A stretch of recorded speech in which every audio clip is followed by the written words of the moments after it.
Hello everyone, my name is Ethan. I am rated around 2400 chess.com rapid, and I was just going to play a quick game and talk about my thoughts as I was going along. We're playing against a 2416 rated opponent, and starts off the game with e4. So we're going to go into the Scandinavian defense right here, which is e4, d5, e takes d4, queen takes, or e takes d5, queen takes d5, and our opponent plays the most common variation, which is this knight to c3 move. And there's a few different moves here. You can go queen to d6, queen to d8, but I prefer just moving my queen over here to a5.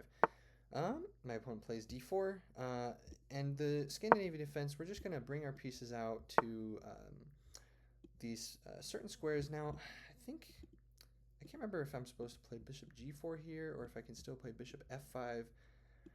There are some um, scary positions that you can get into. I think I actually had this position in an over-the-board tournament recently. I played bishop f5, and my opponent went knight to e5. I played c6, and my opponent played g4, and I missed this nice move, bishop to e6, which is apparently okay for black, actually. So we'll just go bishop to f5. We'll see if my opponent actually does play knight to e5 or not. My opponent can also play bishop to d3 or bishop to c4. I'm hoping for bishop to c4 because that would get us closer to a nice little trap, which I can show you after I've played this trap in particular in the Scandinavian against some really high-rated opponents who just aren't prepared for it, and it's really fun. Um, okay, so my opponent plays bishop to d2 right away. Now, this discovered attack on the queen when the knight moves away can be really dangerous in the Scandinavian if you let it be dangerous. Um, I believe here, now the safest move is just c6 and you bring the queen back here to c7. Um, where I like these kinds of structures because the pawn here on c6 is blocking a lot of squares. The knight can't really jump forward, right? And then we're also controlling d5 a lot in that position. We're going to be pushing e6, and this pawn will never be able to move, and we're going to put lots of pressure on it. However, I think that there's also e6, because if knight to d5, we just take. If knight to e4, we just slide our queen to b6, and white can take and damage our structure, but then I think we're just going to move our rook to g8.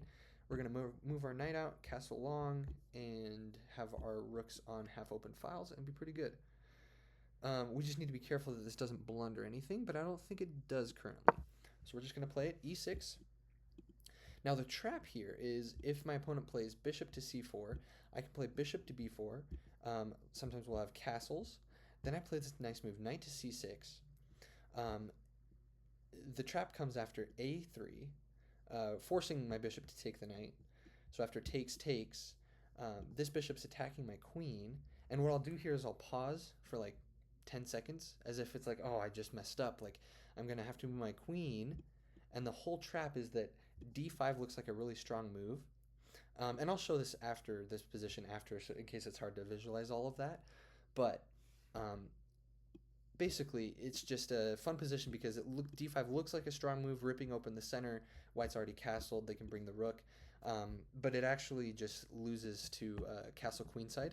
And the rook is on an open line to the queen. Once again, this is after a bunch of pieces have moved out of the way in the position. Actually, this bishop moves here and that.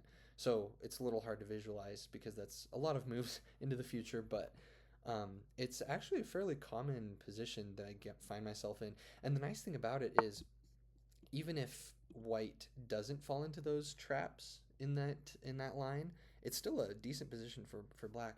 Because my opponent plays knight to b5. I saw this move, and I mean, I think knight to b6 is pretty much forced. We have to keep guarding this c6 pawn. And I think our queen is safe here. Now, it can get a little scary, right? Opponent might play here or a4. And there's a good chance that I just completely forgot the move order that I'm supposed to play this in, or the position that I want to get to. That's actually really common for me in the Scandinavian still, which I definitely need to work on. Now I can play c6, c6 a5, queen to d8, and the knight has to move, maybe back here. And I don't hate that, although this pawn on a5 is annoying. So the question is, maybe I play a5 first, right? So a5. I don't know. Like, if my opponent's just trying to get my queen, that's just too slow. I have c6 and my queen comes back. a5 seems kind of nice. I'm stopping b4 as well. b4 could be an idea, right? If I just move c6. I'm going to do it. I don't see an immediate response for white. So we'll play a5, stopping any sort of b4 advance, and also a5. a5 was looking pretty scary if my opponent was able to get it off. And now I think we're just going to play c6, bring our knight to d7, bring our bishop out, castle, and just have some nice queenside pressure throughout the game. This pawn on b2 can rarely ever be taken in the Scandinavian, especially, but in a lot of openings too. But especially the Scandinavian defense, this b2 pawn can rarely be taken because, for example, if my I don't know, say my opponent just, I don't know, bishop e2 or something, just develops, nope, there. And we play c6, and my opponent, of course, I mean, I guess maybe they could go a3 and then c4.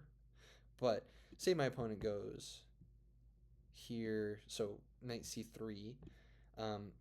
If we take, then white is going to play rook to b1. Our queen is forced here. That's the only safe square. And then white will play rook takes b7. And the rook is infiltrating into my position. My queen is kind of stranded out here at the side of the board. And we haven't even won a pawn, right? Because we went here, here.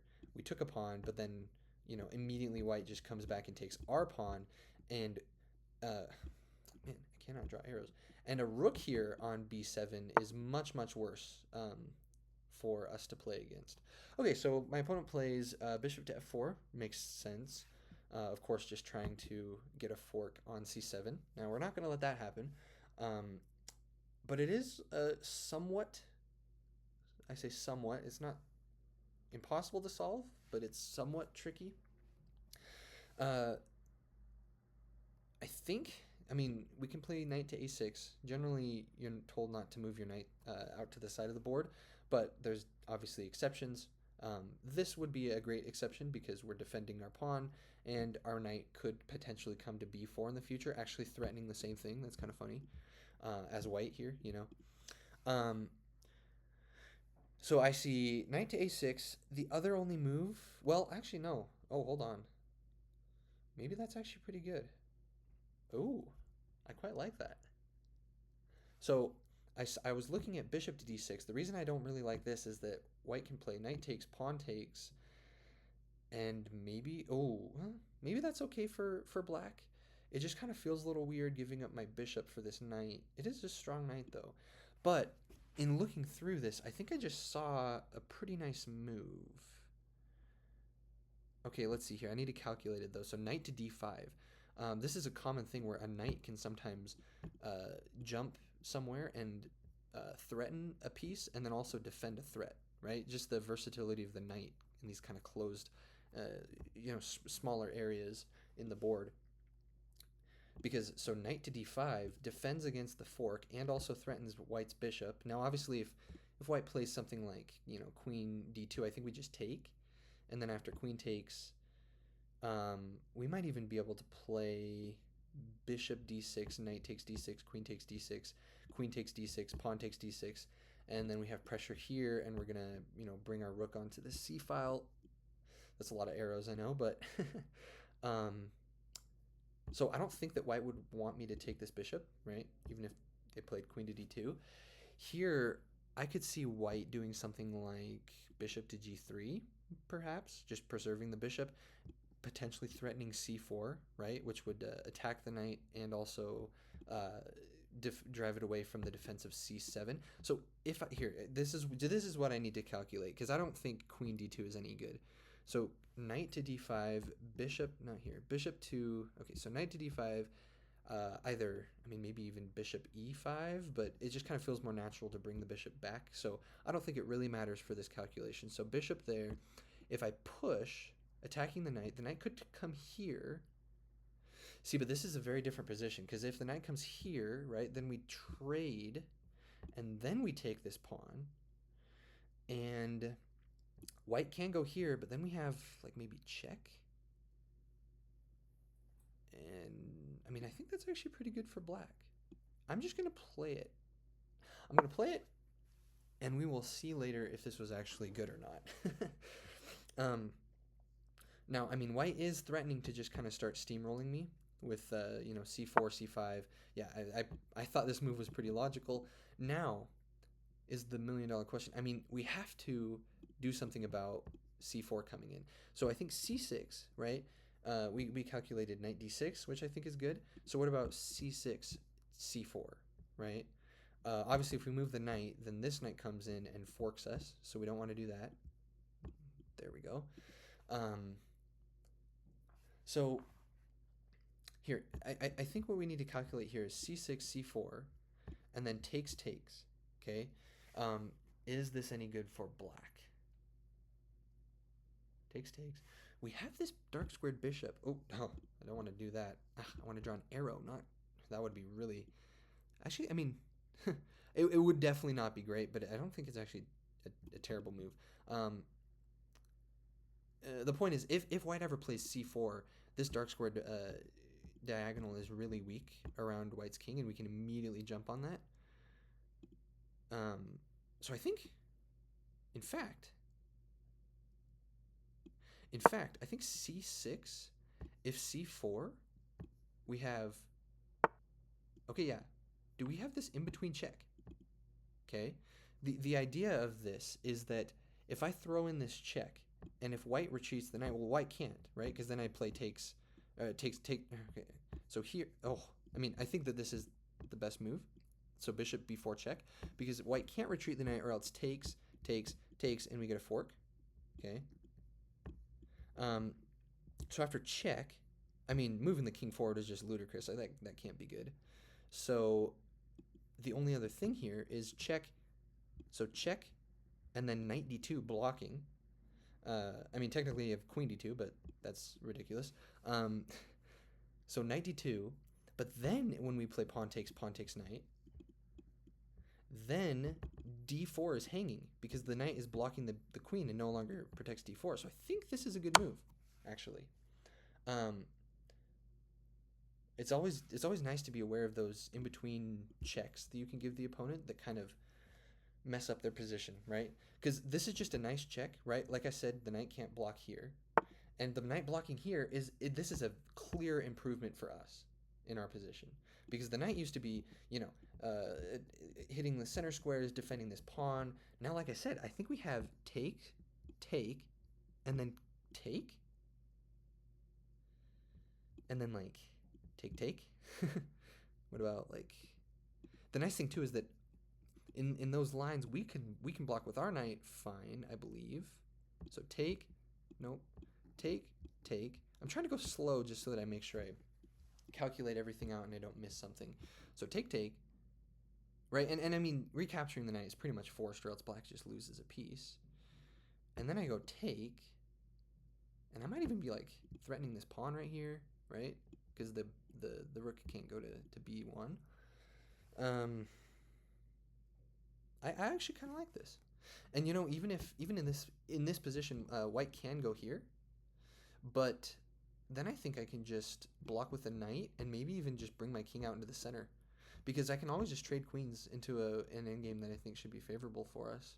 So, yeah, I mean, this can't be bad, right?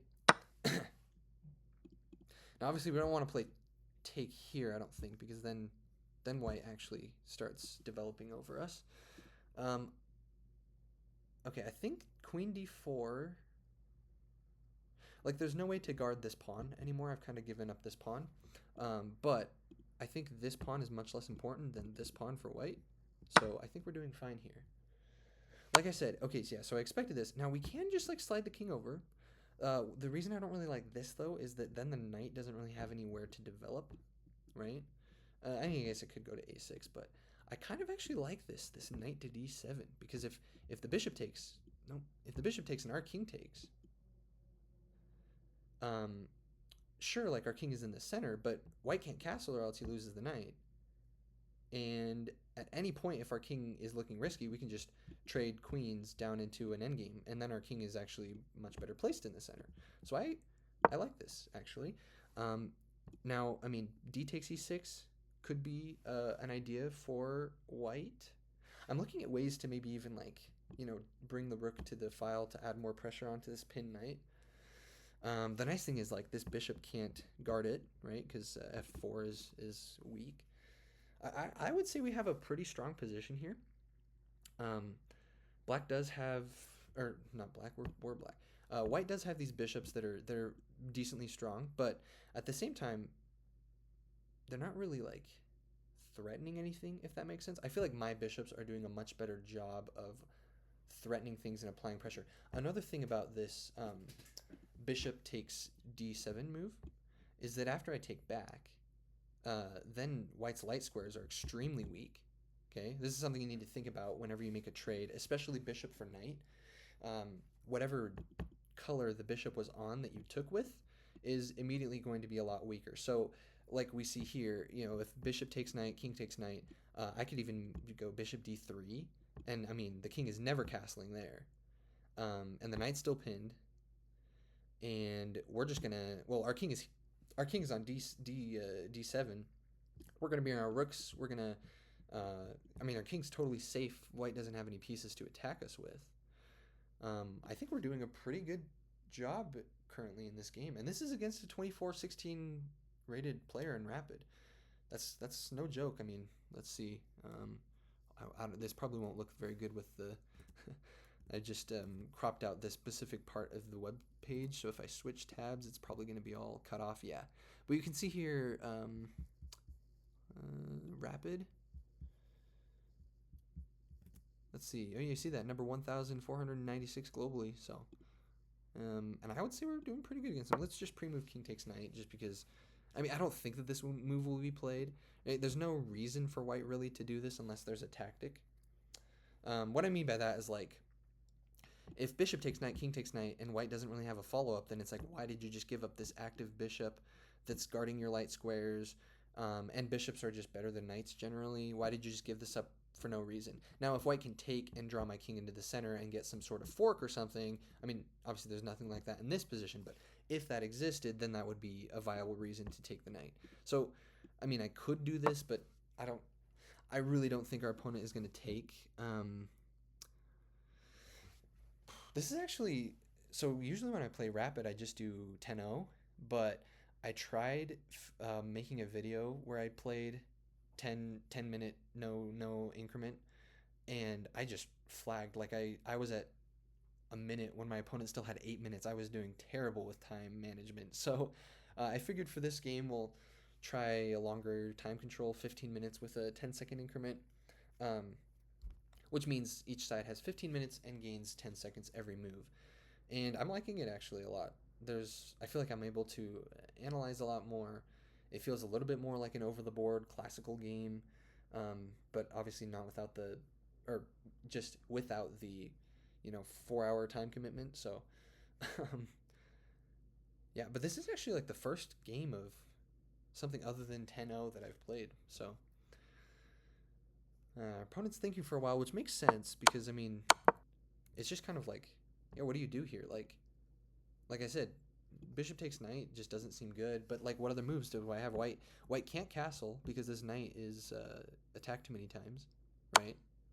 He takes the knight. Interesting. We'll obviously take back, and yeah, so he's going for this.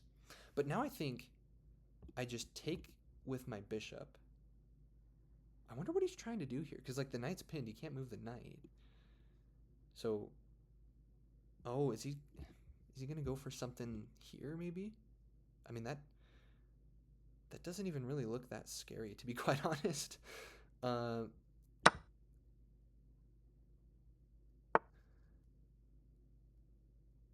okay, so it seems clear to me that my opponent is trying to go here. So, oh, oh, oh boy, I think I have a crushing move here. I just need to make sure it actually is okay. Ugh, I'm gonna mouse slip one of these times because I tried to draw an arrow and it just picks up the piece. I'm using a touchpad. I don't even have a mouse that can work with my computer. So, um, ugh, yeah, maybe I shouldn't even do this. But what I'm looking at is bishop to c4, which looks impossible, right? It looks like two pieces are attacking it, but this knight is like a ghost defender. Like it's not actually defending it. Um, I feel like maybe so queen d2 probably or queen e2 probably had a couple of thoughts. I think obviously here is a that looks pretty scary actually if white is able to get that because then he's coming in here, not there. He's coming into b7. I can't like try to come here because this bishop is doing a great job on this diagonal, so I'd have to like run out over here, and it does look kind of scary. And then he might also be trying to go here and basically pulling an Uno reverse, saying like, you were putting all the pressure on me, like, well now I'm putting all the pressure on you after castles. Um, but I think I have a move that stops both of those moves pretty well. Almost, I mean, I think it's just almost just winning on the spot. Um, because here's the thing: if I go bishop to c4, right? Um, white has no checks. This queen has to stay next to the has to stay next to the knight. If the queen moves too far away from the knight without giving a check, I can just take, and that's actually mate because the bishop. So here, bishop to c4. Obviously, takes is impossible because the knight's pinned. Um, and my idea is pretty simple. I'm gonna go bishop c4. I'm gonna go rook e8, and just bring everything to the party. And I mean, is there even anything white can do there? I don't think so. So let's just play it pretty quick. The nice thing about this move is it simultaneously stops queen to b5 and also rook to d1. And the reason why it stops rook to d1 is because it creates a threat on the queen. So it gains a tempo basically, right? It gains me a move. I get to move my bishop to this nice square, open up the file for my rook, which, I mean, like I said, so the queen here can't stay on the e-file or else I just pin the queen to the king and win easily. Um, the queen can't go away from this knight or else it's mate. The queen has no checks, right? No checks. There's no checks anywhere. And if the queen just goes back here, oh, that is brutal. If the queen goes back to d1, which is like the only safe move for the time being, then when I play rook here, the king is just in a box. Nothing can block. I mean, the bishop can block once, I take. The queen can block, I take.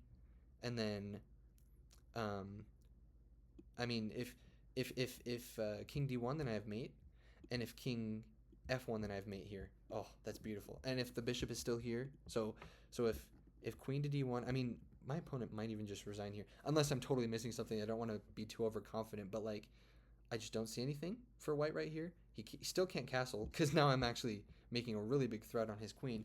And so what I'm seeing here is I don't want to do anything crazy though. I want to move my rook to e8. Okay, that is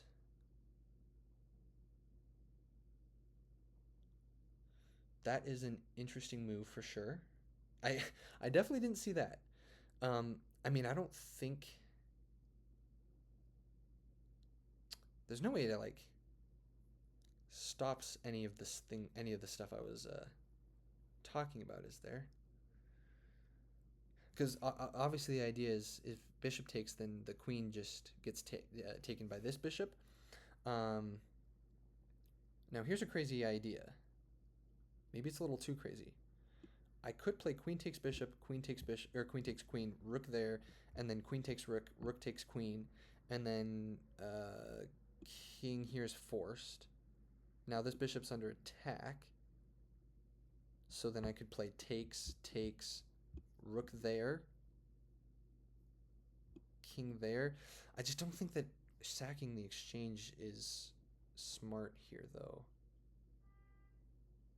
Okay, so what about um, if I just keep the pressure on? Okay, so if I play like queen to d4, his queen is still under attack.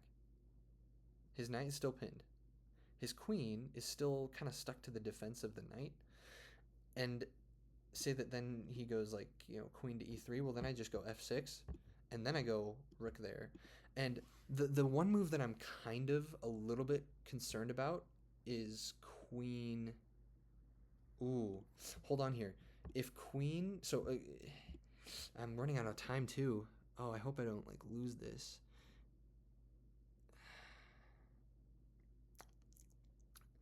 I mean, my.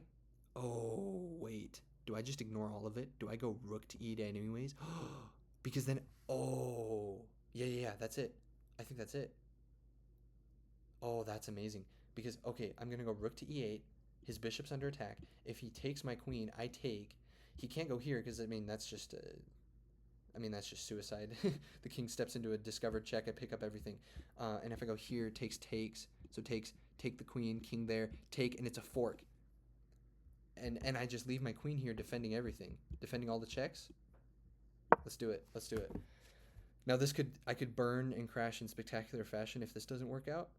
But if it does work out, this might be like the greatest game I've played against a plus 2400 rated player. Um, wow. And the greatest thing about this too is like if white tries to castle, then I can. Oh, can I play like bishop takes knight? There's like some crazy lines here. I'm trying to calculate. So like, because he might try to castle, and this is really complicated. I could just play bishop takes queen, bishop takes queen. Oh no, that wouldn't be complicated at all. I play bishop takes queen if he castles. So bishop takes queen, which is obviously forced. And this knight is hanging, so I can just pick up the knight. Not like bishops don't move like knights. Come on, there we go. I think I don't know if it's an option on chess.com. I think it's an option on Lichess to like snap the arrows to legal moves, which might be kind of nice because like when would I ever want to draw an arrow from like here to here, you know? Um, I don't know if that's actually a setting here. Can you see that? It's going to be cut off for everyone else. Um, yeah, I don't know. I'll have to look into that. Wow. We're totally going to analyze this game though and see. I mean, this is the sad thing about chess. I feel like I just played a great game, but two things could happen here. Well, I mean more than two things, but um, two things could happen that I'm really worried about. I could get into some complications, get low on time, make a blunder in time trouble, and lose, and then check the engine and go, I was totally winning, and I lost this game against this 2400, which by the way, +9 brings us almost to what is that? So 2394. So then we'd almost be 2400 ourselves. The other thing I'm worried about is that I've like thought that I played this brilliant game, like one of my best games against a 2400, and then I check the analysis and it's like, 5 missed wins and 4 blunders. Like that stuff happens sometimes. I really just don't feel like we've really done that much. Too crazy though. Like Castle's queenside. I was not expecting that. Whoa, okay. Oh, wow. That's crazy. Wait, oh, holy cow. There's like so much happening right here. And I don't have enough time to analyze it, I don't think. I can take, but then discovered checks are nasty all over the place. What if I take the queen, bishop takes, and then just like take the rook, and I'm up in exchange? That might be my best. Because everything else, the other thing too to consider is I'm really low on time. Because like I could play rook takes bishop, but then like takes takes. It's just too messy to calculate that all out. I feel like I'm just gonna do this. I don't really see a good continuation for black or for white. The other nice thing about this line is the fact that um okay, and let's play Let's play this move to stop the bishop from coming in here and taking our pawn. We're going to want to get this king off of the open file pretty soon here, as in like right now. Okay. Oh. Okay, I know that this bishop is threatening a discovered check, but is it really a threat? Because I can just move my king. Can I just play like rook here and pin White's knight? Or do I need to play... Okay, I mean, I still have some time and I gain 10 seconds every move, so that's good. We're up 2 points of material against this 2400 though, so... What's he gonna play if I play this? I feel like there's no good moves. There's no good discovered check, because all my pieces are on light squares. Yeah, so he defends, but then I'm just gonna go here. And now there's no discovered check. There's no check with the knight. There's no fork with the knight. Okay, let's see here. Let's see, I feel like I want to try to get out of the way of my rooks. This isn't a fork, by the way, because I'm defending it.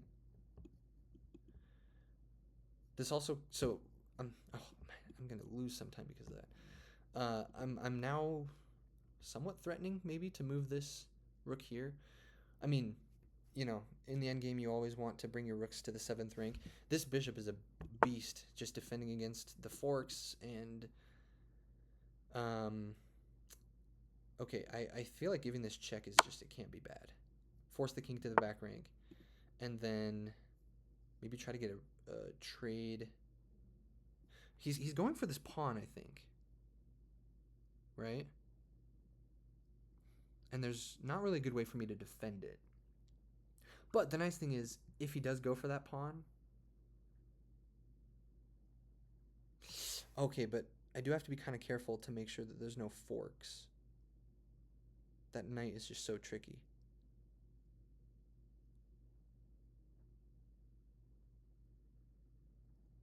I have 19 seconds. 19 seconds here. This I'm gonna do this because I'm calculating out that if he does trade all this stuff here, then this pawn is hanging, and then I'm just gonna take everything. Okay, he doesn't go there, so we're gonna go here to avoid any forks. My rook is like almost trapped, but the nice thing is I can always sack to get it out, right? And because we're up in exchange, we can afford to sack a rook for a pawn and a bishop. Now he can go here. But I saw this and thought I can just defend with... Yeah, okay, I'll just defend here. Now he's going to get that pawn at the end of this with the knight, which is unfortunate.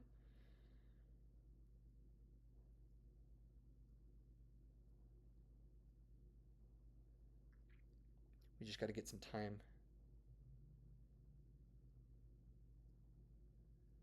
I mean, okay, so I'm calculating here. Rook takes, rook... Okay, so rook takes, bishop takes, and then knight takes. But then I think I'll go here. With the idea that if he goes for this pawn, then I actually... Oh, can I do this? Oh, man, this is... I might be throwing this game. Because now he has 2 passed pawns, potentially, if he takes this pawn. Because what I'm thinking is I can go check, king here, takes, but then he has this. But then, I think I can just move out of the way. Yeah. So we're good. And then he just has that pawn, which is much easier to deal with. And if rook b2, he can't go here because that's a discovered check. In fact, that would, yeah. Okay. Well, this move I think I'm okay with because I'll just go... Do I give it check? No, I feel like I want to keep his king on the back rank. I'm going to bring my bishop back to this nice square. And then I'm going to bring him here, maybe?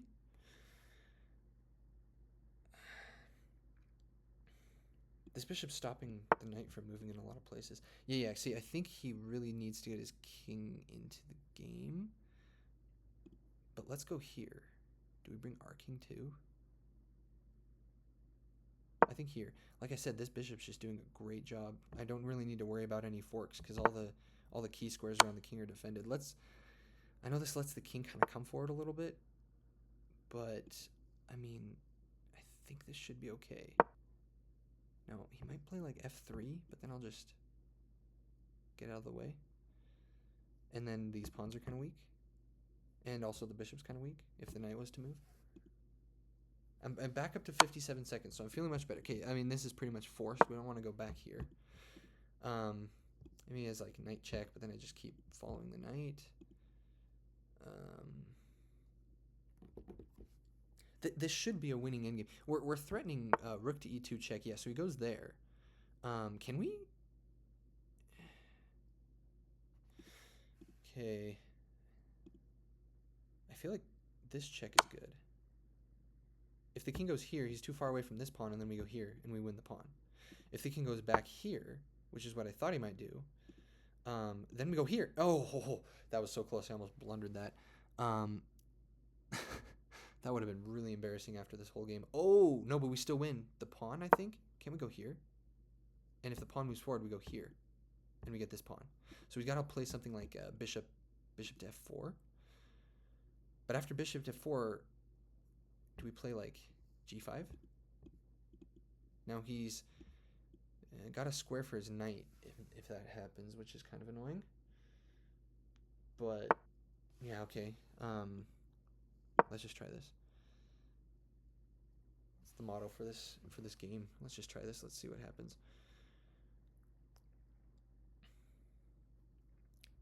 Okay, so where's the bishop safe, right? I mean, I feel like this is the most natural move, but that I was not expecting. But I guess it works. Now I can't go I cannot go here because then I would lose. Oh, but I could go here. Wait, did I just win a pawn? Probably not. Maybe because if the pawn moves, well, if the pawn moves there, oh, am I? Oh, yeah, the pawn isn't actually hanging because the knight. Well, then let's go here. Let's threaten. Let's threaten that. Oh, maybe we should give it a check first.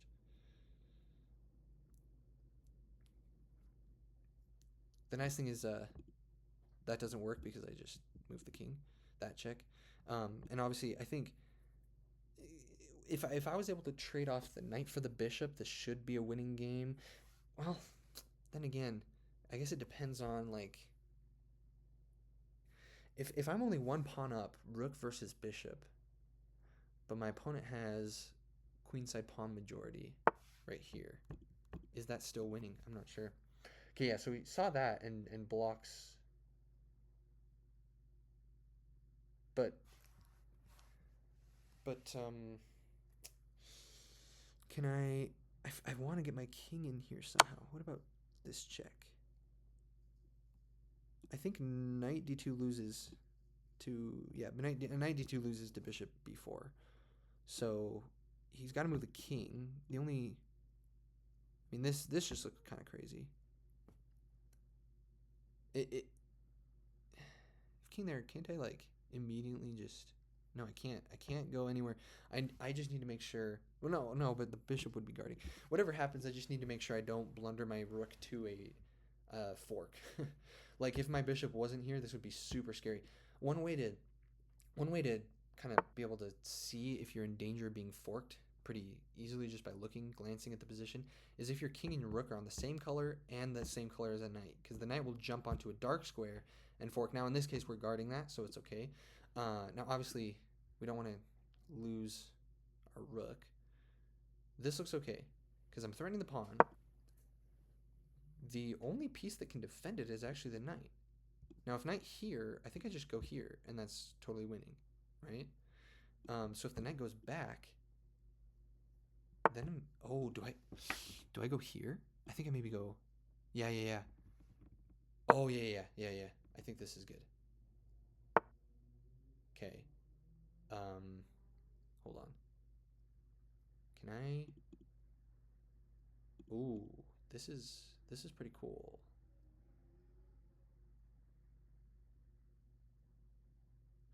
Wait. Ugh, I don't wanna give my opponent too much, you know? What if I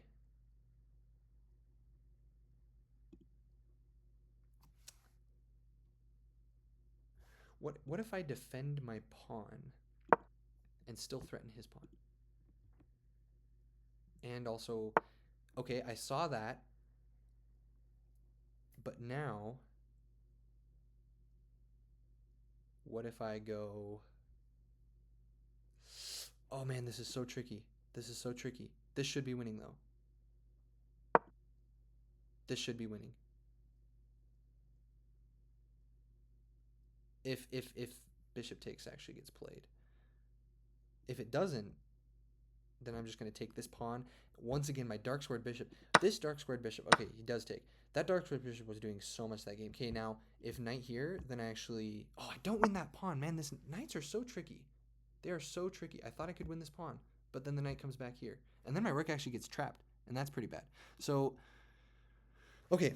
Well, obviously we want to try to bring our king closer without getting forked. So let's go here. We don't want to get forked. Okay, now, wait, now I think this works. This should work now. Because white no longer has knight f1. We got to be careful about these queenside pawns as well. Okay, does this move threaten anything? It does threaten this. So do I think I just guard it, right? There's nothing white can do about taking this pawn. He's got no forks. Okay. There. And there. And there, and I win this pawn, right?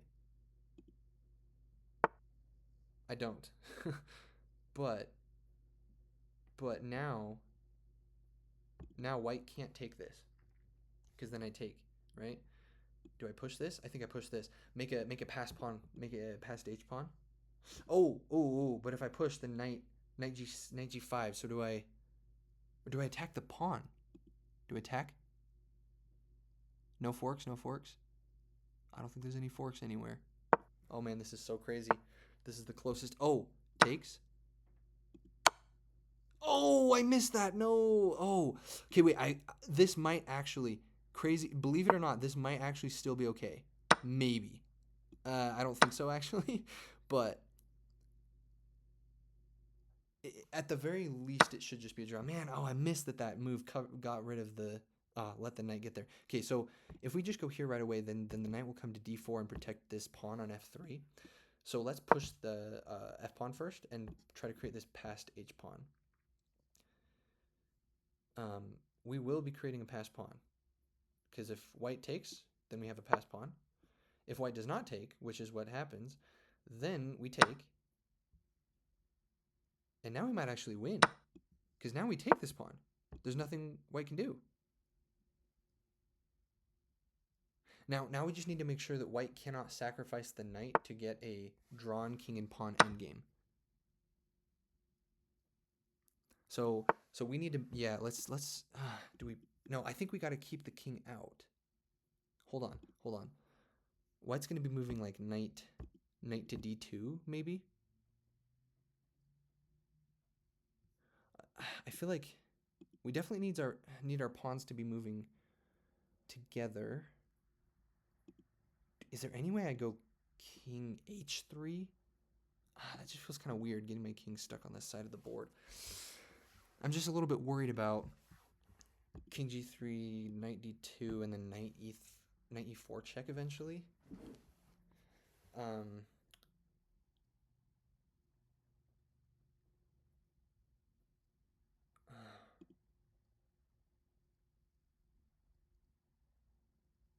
Because if white can sacrifice for my g pawn, then as long as the king is more advanced than my king, it's just a h pawn, and that's totally drawn.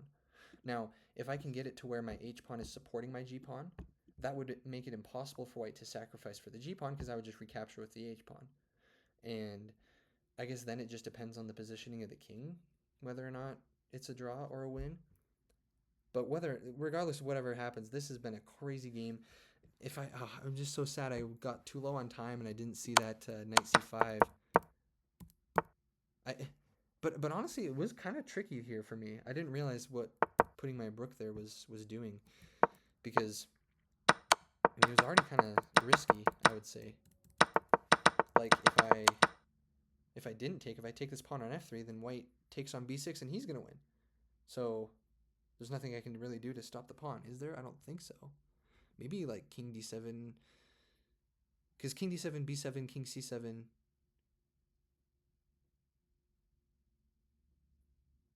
Yeah, I guess maybe that's all right. Well, let's look at this position. So this is really interesting because, yeah, I think, obviously, I don't think the king wants to move forward here. maybe here to try to get to g1. But let's see. Okay, yeah. Now, if where's the knight coming?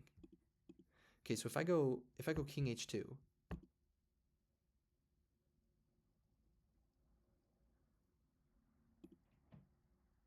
oh man, I'm totally overthinking this, I think. I gotta make a move. h5. I'm not so confident about this. I'm not so confident because now the king can, yeah. But now let's maybe try to box the king out and maybe the knight eventually. Okay, like I said, let's make sure that we don't lose this g pawn for something other than the h pawn. Okay, no forks. We can't lose to another knight fork. I mean, we're not losing at this point anyways because oh, wait. Oh, yeah, I think white can just get a drawn in game. I missed that. Because if I go h4, then knight takes g4 is a draw, and if I go king g5, then I think knight takes h5, or even knight takes g4. Because then takes and the king comes forward, and yeah, that's, yeah. And yeah, this is just a draw. Yep. Well, let's test white's ability to draw this. Yeah, so the way you draw this is you just keep moving the king back and forth in front of the pawn. Yeah, and that's just a draw by repetition. You just keep moving the king back and forth in front of the pawn, and then if the opponent's king ever comes forward, you just oppose it like this, because then if the pawn ever comes forward, then this is just a stalemate. What you don't want to do though is like something like this, because then the king comes forward, you lose the opposition, you move, black moves forward, and the only move is to get out of the way, and then black promotes. But I mean, I don't think my 2400 rated opponent would do that. Well, let's look at this game because I'm really interested. Let's see. You can't see the analysis over to the side, but it says we both played like 2300s. I had 4 blunders. That is so sad. Oh man, something in the middle game was like blundered both sides. Like I said, I was like, maybe I'll just have a bunch of blunders this game. So let's go through really quick. How long was that? That was quite a long game. 47 minutes. Wow. I mean, I guess that's what happens when you play 30-minute combined for both sides, but then 10 seconds every move. And it was like, what? Yeah, 74 moves.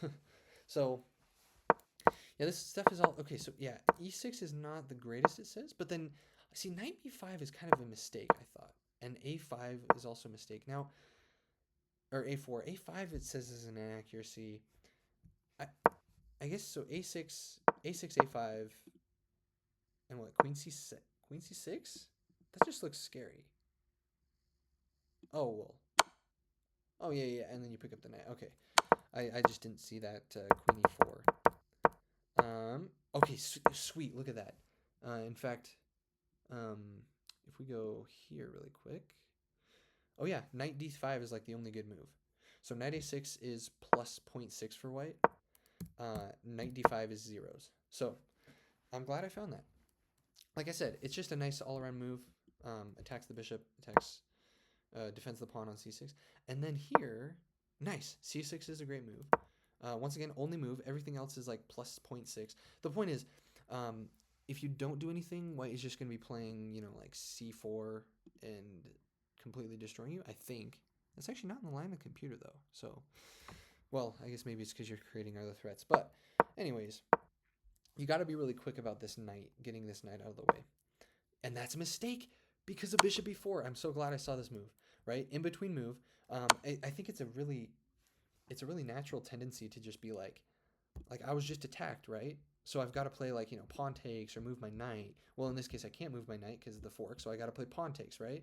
Like that's forced. It's like, well, that's not forced because it's not a check.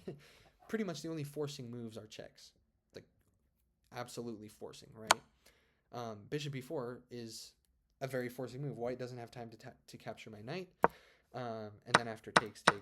Okay, so queen d4 is a mistake, it says, because of bishop b5 check. The best move is just a castle. See, that is so instructive. This pawn is not going anywhere. If I just castle, there's nothing that white can do to defend the pawn. Play bishop takes, I just take the pawn on d4. If you play bishop e5, f6, and you can't defend this pawn. But by doing it this way, I allowed this. Okay, see, I that's why I was so surprised. My opponent spent almost 4 minutes on this move, and I was like, this just can't be good, right? King takes, and then pawn takes, bishop takes. Yeah, bishop c4 is the best. That is, see, that was a good find by my opponent. But then I'm so glad I found this move too. I mean, it looks like there's a few other things that are still winning, but it's hard. You know, you don't know that during the game. Like, for example, bishop e2. Let's see, bishop e2, bishop d4 is still like plus 0.25 or plus, or, you know, minus 2.8 for me because of, oh, yeah, see, I was just thinking like, I, I calculated this position and I just thought, well, I've got to move my bishop away. And then my opponent just castles whichever way I don't move the bishop, right? Like if I move my bishop this way, just castles kingside. If I move the bishop the other way, castles queenside. Like I just assume that's forced. But like, no, I just play rook e8. And the king can't castle, and I'm threatening this discovered check. I mean, there's not really much to do with it right now, but it's just white's in a lot of pressure. Okay, so that's even still winning, but rook e8 is the best move. And then castles queenside, this threw me for a loop. I was like, wait, what? But then, okay, bishop takes, and then just take the rook. Defend against the bishop taking our pawn. And I do feel like we played this endgame pretty well. That's a blunder. Interesting. Well, yeah. Oh, because I mean, I just missed that that the knight is that the knight is going to be taking a5 after bishop takes. The best move, it says, is to go bishop to e1.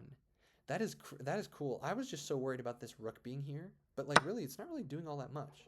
And what I can do is I can come in here, and I can create my own threats. And if takes, now I'm threatening checkmate. Oh, that's so nice. And I'm also just going to win all these pawns. And like, white's just not in time with any of this stuff because of my checkmate threat. That's cool. Like, you know, rook. It says like rook b2, but then I have check, king a2, and then rook e2, and it's just game over. Like, you can't defend this knight anymore. Wow. That's okay. That's really good to think about. Like, I was thinking too defensively. I was thinking like, I got to stop the infiltration. I should have been thinking more offensively. Okay, my rook is safe, but I'm gonna try to go after these pawns. I just figured that like I just didn't even think about this move. That's kind of cool. Okay, so it's a blunder, but it's still minus 1.6 for black. It's just harder after this. Now bishop a3. I'm glad I found this once again. I'm even though we drew the game when I was up like, you know, 3 whatever, it was still against a high rated opponent. I mean, I guess like 50 points higher than us, 30 points, but still, you know, 2400 rapid. That's no joke. And that was pretty, even though it was a draw in the end, I feel like I played pretty well throughout the whole game. Finding like, you know, bishop a3, for example. That's a miss because of bishop b4, which I played. There we go. Nice. Okay, this was all good. Getting the king closer to the center. Man, even like checking to bring the king away and then going after that pawn. See, like, once again, it's, well, I don't know if this is once again, but this is something that you can do, especially in endgames, where if your opponent's king has a favorable position, it's almost always a good idea to check them out of it, right? So check them into a worse position. So like this check, I just kind of instinctively knew like this can't be bad, right? Because either of these squares, the king is just farther back, and then I'm going to go after the pawns. And it's like, because of the check gives you a free move, right? Because you check, the opponent responds, and then you move. So like, if I had just played rook h1 here, the king is still on d3. And of course it's still winning by a lot, but like, I figured, well, if I give this check first, now this is the position, right? So this is the position if I just play. Basically, it's just kind of cool how these checks, like these like what's the word, intermezzo checks work, where you just like, I'm going to force this to be the position, right? Rather than this, I'm going to force it to be like this. Sorry, like this. Anyways, bishop goes here. I attacked it. I attack this pawn. I mean, all of this is just kind of normal. That... Oh, wait. Wow. How did I... That is so embarrassing. I mean, it's embarrassing for both of us. The rook is just hanging. Under attack. Totally free. I did not even see it. The best move is, yeah, rook b2. I mean, I thought about rook b2, but then I'm like, oh, but then he gets bishop a5. And he's kind of defending the knight. I mean, once again, it's still not great for white, but I just was like totally just thinking, well, I mean, I'll go here first to stop the bishop from coming here. And just missed that the rook can just be taken. That's crazy. But then my opponent misses it too. Plays that in 6 seconds almost, right? Because he gains 10 seconds every move. So yeah, this is where there was a couple of... Oh! Again! That is crazy. Wow. Wow. I am blown away. I mean, I feel a little bit better just because I only had like 30 seconds on the clock, so I was too worried about losing on time. Although, 30 seconds, I should just see the knight is attacking. I mean, it's literally the only piece left that white has. Other than pawns and the king. It's the only piece that can really like threaten my pieces. And it's just attacking my rook, and I just don't see it. And my opponent doesn't see it either. That's just crazy. So it's just back and forth. Wow. So that's why, it's like sometimes like you're 2300, but you have moments where you play like, I feel like, where was it?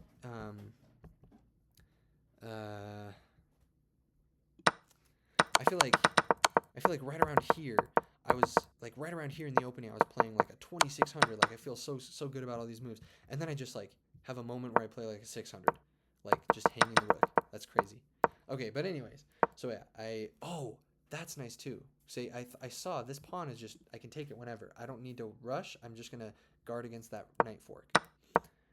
Now I'm kind of worried. Okay, well obviously. Oh yeah, see, this is already the blunder because of pawn to a5. Because I can't. That's actually crazy though, because after pawn to a5, this is the best move. This is the only way to go for black. Everything else is just lost, and this is just a draw. Yeah, I mean, I figured all this was a draw. I didn't really think it mattered what happened. And good play by my opponent. I mean, it seems like it's pretty standard. You either take the g pawn, which is just an immediate draw, or you take the h pawn in a favorable king position, which is exactly what happened, right? Because he forced this king move. I mean, yeah, it's just all a draw right here. But I'm kind of curious though. So blunder here. What was the best move? King to e5. Yeah. Why didn't I just play something like this? Like now now I just take, and he can't take with the pawn, so he takes with the king. Oh, yeah, I can't do that quite yet. h5, he takes, rook a2 check. Look at this. See, top line of the computer in this position, rook a2 check, because the king has an optimal position, helping the pawn move forward and not being in the way of the pawn. By giving this check, I don't know why it says it's excellent. It was saying it was the top move of the computer right here. Giving this check forces the king here, and now the king is kind of stuck behind. Or the pawn is stuck behind the king. Anyways, well, yeah, so just kind of slipped up here. But once again, I didn't have a ton of time. And it's hard in a chess game because you start seeing this, and you start just, like, seeing all these ghosts, like, oh, he's going to push and take and then promote and then go here and then checkmate. Like, you just start seeing all these moves where you're just, like, terrified, like, oh, boy, am I going to lose this? So I think a draw is still a pretty good result for that, and I'm pretty happy with how I played. That's just kind of I mean, if this is any promotion for the Scandinavian defense, just look at that. Like, what is this, move 7, and black is already consolidated, and then just a couple moves later, it's already a plus. It's already a wow, I can't talk. It's already a minus 3.5 position against a 2400 on move, 11? And then, yeah, that's really interesting though.